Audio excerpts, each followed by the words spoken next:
कभी मैं एक घटना सुना रहा था कि एक जगह एक बच्चे ने स्कूल में चोरी कर ली। अब चोरी करते हुए टीचर ने देखा, उन्हें सोचा कि भाई इनको घर में ले जा करके बताना चाहिए, तो वो तुरंत पकड़ करके ले गए। और उसके जो पिताजी थे वो बहुत बड़े गवर्नमेंट ऑफिसर थे, उनने ले जा करके उनके सामने खड़ा करा, बोले भैया ये चोरी कर रहा था। जो पिता थे उन्हें तुरंत एक लपड़ लगाया, बोले कैसे काम करता है, मैं तेरे लिए इतने अच्छे अच्छे ऑफिस से चीज़ें उठा करके लाता हूँ तब भी तू चोरी करता है। वो शिक्षक जो थे उन्होंने कहा भैया गलती हो गई। बोले क्यों? बोले मैं तो ये सोच करके आया था कि लड़का अभाव के कारण चोरी कर रहा है, यहाँ आकर के पता चला कि ये तो स्वभाव के कारण चोरी कर रहा है। आपने तो घर की परंपराओं के अंदर चोरी डाल दी है, और ऐसे में उसके व्यक्तित्व का विकास कैसे हो सकता है? जो भारत की शिक्षा पद्धति है वो एक गंभीर सूत्र को जन्म देती है, और वो ये देती है कि हमें सबसे पहले बच्चे के व्यक्तित्व को बनाने की आवश्यकता है। हमारे यहाँ से जो मॉडल निकले उन मॉडल को लेकर के बाकी के देश प्रगति करते चले गए। जापान में जैन परंपरा आई, वो कहाँ से आई? जिसको हम लोग ध्यान बोलते हैं वो जैन परंपरा है। और जैन परंपरा क्या कहती है? आज सारी दुनिया उसको एक मॉडल के रूप में स्वीकार करता है, पर निकली कहाँ से? यहीं से तो निकली। क्या भाव था उसका? 8 साल तक जापान में स्कूल की एजुकेशन नहीं देते हैं। 5वीं से लेकर 5 साल का बच्चा है, 8 साल का हो जाएगा तब तक उसको क्या सिखाते हैं? शिष्टाचार।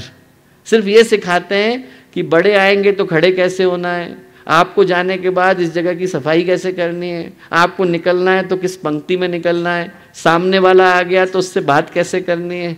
उसको ये सिखाने की कोशिश करते हैं कि आपको अच्छा इंसान कैसे बनना है। पहले नींव तो मजबूत की जाए, जब नींव मजबूत हो जाएगी तो उसके ऊपर आप 1 मंजिल की इमारत खड़ी करो या 100 मंजिल की खड़ी करो, फर्क तो बाद में नहीं पड़ेगा। पहले तो आवश्यकता इस बात की है कि उस व्यक्ति का व्यक्तित्व तो उन चीज़ों को प्राप्त करने के लिए तैयार हो जाए जो दी जा रही हैं।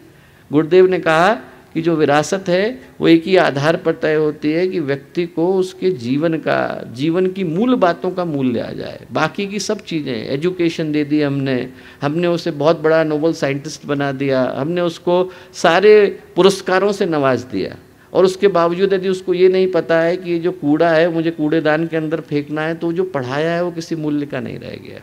लोग IIT से डिग्री लेकर के निकलते हैं पर ये नहीं पता कि बल्ब कैसे बदला जाता है, तो उसका क्या फ़ायदा? वो सारी चीज़ों को प्राप्त करने के बाद यदि हमें जीवन की बेसिक समझ नहीं है तो जो भी हमने प्राप्त किया वो अधूरा ही रह जाता है, पूर्ण रह जाता है, एकांगी रह जाता है। वो कहीं पर एक कहानी आती है बहुत प्यारी, और वो कहानी क्या आती है?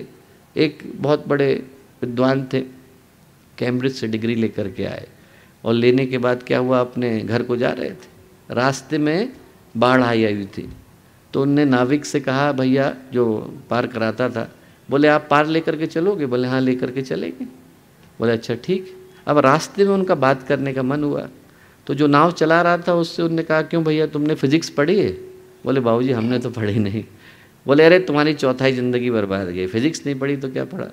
थोड़ा और आगे गए, और जैसे ही वो और आगे नाव पहुंची, बोले तुमने केमिस्ट्री पढ़ी है? बोले नहीं बाबूजी केमिस्ट्री तो नहीं पढ़ी। बोले अरे तुम्हारी आधी ज़िंदगी बर्बाद गई। थोड़ा और आगे गए, बोले मैथमेटिक्स पढ़ी है? बोले बाबूजी नाम ही पहली बार सुना है। बोले अरे तुम्हारी 3/4 ज़िंदगी बर्बाद गई। थोड़ा और आगे गए तो नाविक बोला, बाबूजी आपको तैरना आता है? बोले नहीं। बोले आपकी तो पूरी बर्बाद गई, नाव तो डूबने वाली है।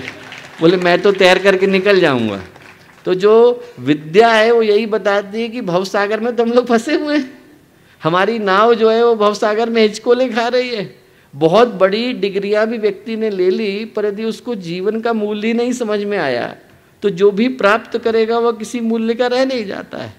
जो बाल संस्कार शालाएं गुरुदेव ने शुरू करी, जो भारतीय संस्कृति ज्ञान परीक्षा शुरू करी, उसके पीछे का आधार क्या था? यही तो था कि व्यक्ति को पहले वो समझ में आए जो सबसे ज़्यादा कीमती है, सबसे ज़्यादा मूल्य का है। सबसे ज़्यादा कीमत का क्या है?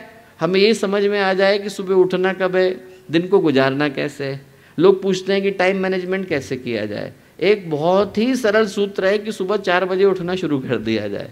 जैसे ही व्यक्ति सुबह 4 बजे उठता है तो वो अपनी दिनचर्या के साथ फाइट नहीं कर रहा है। जब तक बाकी का शहर काम करना शुरू करेगा तब तक आपकी पूजा पूरी हो गई, आपकी पढ़ाई पूरी हो गई, आप जो करना चाहते थे वो सारे काम आप कर चुके हो, और बाकी का दिन बोनस के रूप में आपको मिला हुआ है। उसके बाद आदमी को अपने दिन के साथ फाइट करने की आवश्यकता नहीं। हमारे यहाँ लंबे समय से सूत्र था, लंबे समय से यही था कि हम लोग उठें, उठने के बाद हर व्यक्ति को धन्यवाद दें, धरती को दें, आसमान को दें, प्रकृति को दें, नदी को दें, सबको धन्यवाद देने के बाद अपने दिन की शुरुआत करें। और गुरुदेव ने इतना बढ़िया सूत्र दिया। क्या दिया? गुरुदेव ने कहा हर दिन नया जन्म, हर रात नई मौत। अगले दिन की तो सोचो ही मत। आप ये सोचो एक ही दिन आपको मिला हुआ है, एक दिन को मैं बेहतर से बेहतर तरीके से कैसे जी सकता हूँ। जो अपने मन में कल्पनाएं लेकर के बैठा है कि 50 साल के बाद मुझे ये करना है, वो अगले दिन भी कुछ नहीं कर पाता। क्यों? क्योंकि मन में तो कल्पनाएं, इसके अलावा कुछ है नहीं। और जिसके दिल में ये आ गया कि एक ही दिन तो मिला है, मुझे नहीं पता कल सुबेरा देखने को मिलेगा कि नहीं मिलेगा, तो वो एक एक क्षण को बेहतर तरीके से जीना चाहता है। राजा एक जो थे जनक, आप सबने नाम सुना होगा। राजा जनक के पास क्या हुआ, सुखदेव ने अपने एक शिष्य को भेजा। उन्होंने कहा कि भैया जरा उनसे सीख करके आओ कि इतने बड़े राज दरबार के मध्य में वो योग कैसे साधते हैं। बोले अच्छा ठीक, जाते हैं। गए उनके पास, उन्होंने कहा कि राजन योग सिखाइए।